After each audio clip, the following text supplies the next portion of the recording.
السلام علیکم ورحمۃ اللہ وبرکاتہ۔ ناظرین و سامعین، استقبال ہے آپ کا ہمارے یوٹیوب چینل دیار تھانوی پر۔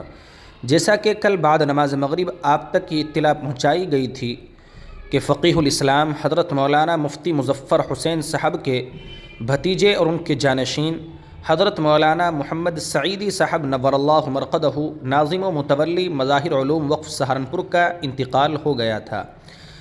اللہ تبارک و تعالی حضرت کو غریق رحمت فرمائے۔ انہی کی زندگی اور حالات کے متعلق ایک ماہ قبل میں ویڈیو بھی اپلوڈ کر دی گئی ہے۔ ایک وجہ حضرت کے حالات میں پڑھ کر کے یہ سامنے آئی ہے کہ حضرت مولانا محمد سعیدی صاحب کو جو اخیر میں سعیدی لگایا کرتے تھے اپنے نام کے سامنے، اس کی وجہ کیا ہے؟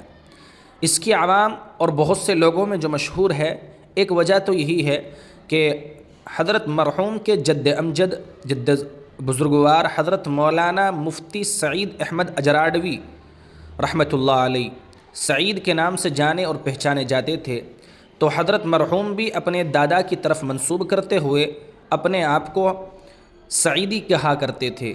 لیکن حضرت مرحوم رحمۃ اللہ علیہ اپنی زندگی میں سعیدی نام کی ایک وجہ اور بیان کیا کرتے تھے، جو اصل میں آپ حضرات کے گوشے گزار کرنی ہے۔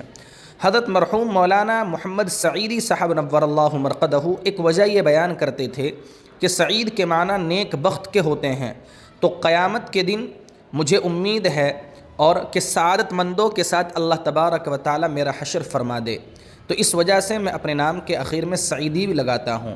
تو حضرت مرحوم کی وجہ تسمیہ یہ ہوئی، وہ یہ کہا کرتے تھے کہ سعادت مندوں میں میرا حشر ہو، اس لیے میں اپنے نام کے اخیر میں سعیدی لگاتا ہوں۔